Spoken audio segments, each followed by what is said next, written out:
What does it take to open a live music venue? Or are you interested in opening a live music venue? This clip is from podcast episode number 30 with Jason Hunnicutt of 1904 Music Hall in Jacksonville, Florida. 1904 is a 300 cap music venue. I believe it's actually expanded to a 400 cap music venue now. It's a really cool venue. It's really awesome to see how he literally utilizes every single little square inch of that space to make the most out of it. It's definitely a venue worth seeing. It's one of my favorite clubs in Florida. But in this clip, Jason talks about some of the challenges and the excitements that come along with opening a live music venue and some of the things that people may not think about when it comes to opening a venue.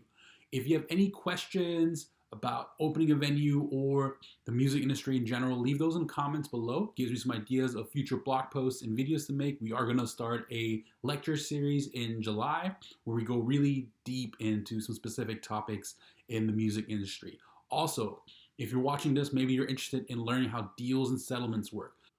I'll add a link to the full episode with Jason Hunnicutt in the description below, as well as a link to my deals and settlements lectures that shows you some of the typical deals and settlements that promoters and venues make.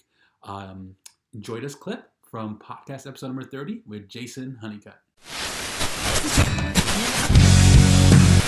Live the life you love. When you open a venue, it's a very risky kind of business, and of course, going into business, like you should want to plan to have at least 3 to 5 years worth of backing. Yeah. Like, how was the business before that so successful that that's where your backing came from, or did you have to? That's where a lot of the seed money came from, was from the other businesses, and then obviously our credit cards, Right.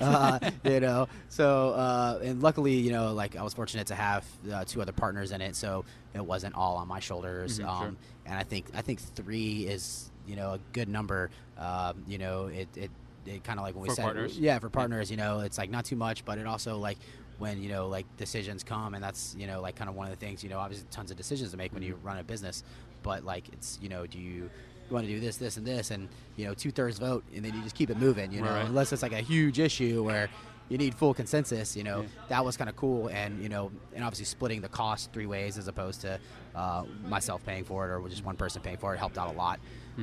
So when we first opened, it was definitely some seed money that we all brought to the table. And then from there, it was just kind of like operating on kind of that shoestring budget, reinvesting back into the venue, making sure obviously all the monitors worked, Right. Make sure we had beer to sell. So yeah, it's kind of the first year was tough, and we all kept our day jobs, and we all kept working, and continued to grow it. And then year 2 happened, and then at the end of year 2, it was kind of at the point where we were like, well, this can grow even more. And me and my other business partner, we quit our day jobs and Nice. kind of did this. So after 2 years in, that's when it started really showing some growth. That's when it started to show some growth. Yeah, in your first year or 2, especially obviously this was our first experience actually owning a bar, so we were drunk half the time. What else are you gonna do?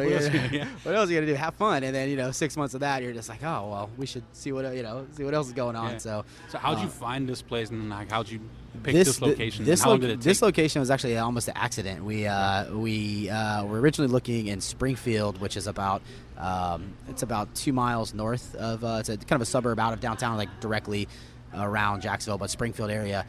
It's a cool area, very historic, and there was a warehouse kind of space we were looking over there, about the same size, 3,000 square feet. Okay. And we went and looked at it. We're kind of really contemplating it, and then one of my business partners drove by, saw this, just had a for rent sign. It wasn't listed on like any website or any place. Just had a for rent and a phone number, and we're like, well, let's give it a try. And it originally was a retail tobacco shop, so they sold like cigar pipes, and not like a heady smoke shop, like an actual retail cigar. Yeah. And it was here for like 30 years. Wow. So they had a humidor up front. Everything was stained yellow because they smoked inside of it.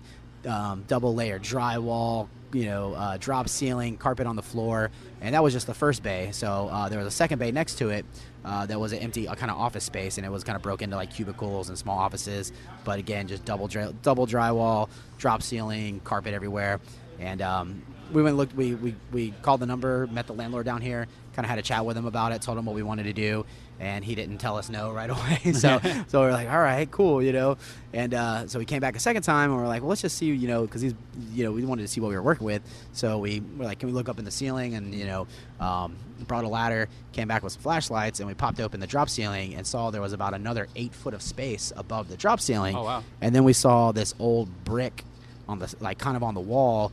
And so obviously they covered it up with, drywall below it. So we saw the old brick, we saw the space, and then we looked up at the rafters and saw like the wood beams in the ceiling, and they were kind of nasty too. They had like plaster and slats on them, and we're like, oh, we can probably polish this turd, like are you okay with us, ripping all of this down and throwing it away? And he's like, pretty much like, if you guys pay your rent on time, I don't really give a shit what you do. That's awesome. So, it's nice to have a landlord that's that flexible. Exactly. And they were, I think, as these places were sitting for a while. I don't know. It just might be right time, right people you meet, and so it was about 6 months of remodeling and building. What all did you have to do in that remodeling? So the first thing was obviously gutting the whole place. That right. that was fun. So that was, demo basically. Is that the first time you ever did anything like that? No. I mean, I pretty much, like with the retail store we had before, and my dad actually, he's a custom cabinet maker, does custom kitchens. So like I grew up, he taught me how to like build,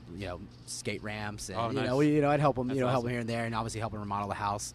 So you're a true grunge kid, building skate ramps. Dude, absolutely, absolutely, man.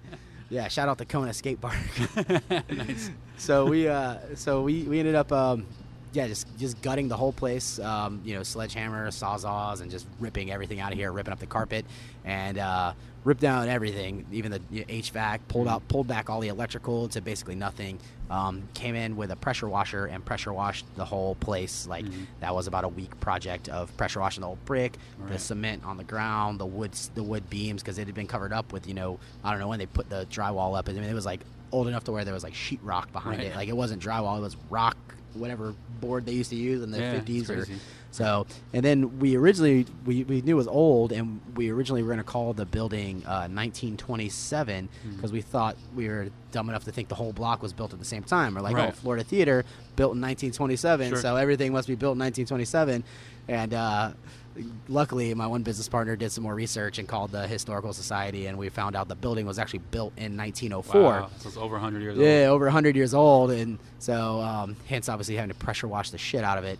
But we were kind of like, oh, well, that's cool, and you do a little more research. The fire of 1901 that burned down like 40 blocks of downtown Jacksonville. Oh, wow. So that was like a big thing here in town, was the Great Fire, and then and that was 1901, and then this block and area of town was kind of the first area to get rebuilt. So there's something here before that got burned down. Yep. Wow. So 1904 was when they actually built this thing. So, and it happened to work out too that the area code's 904.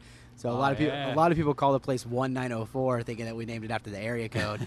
Then a lot of people will think it's the address that kind of fits too. a lot perfect, and then it flows better too. Like better than 1927. Yeah, exactly. Great discovery. Yeah, exactly. And that's kind of how we were like, well, there's something special about this, and like there was like we pick myself, I pick up on like vibes and stuff, and like there was just something special when we were like pulling off all that like drywall, all the ripping up the carpet, pulling down the ceiling, and then like almost like the building wanted to breathe a little, and it had like a vibe of its own, and we were kind of breathing life back into it.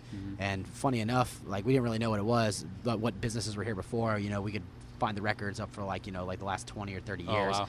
But That's pretty cool. But before that, we didn't really know what it was. And a buddy of mine who's a firefighter in town, he's at the downtown station number 1. He sent me a picture of, I guess, our building on fire. Wow. Yeah, there was a second You have story. that picture? I don't have it on me, but That's pretty cool. I mean, it's up there on the wall in there. But they burned it. It burned down, I guess, in like the 50s or 60s because the fire engines were like super old.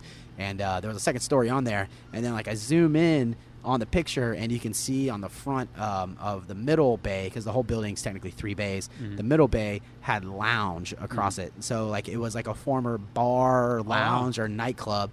And like we were just like, oh man, we knew it was meant to be, dude. It needed to be a music video. So cool.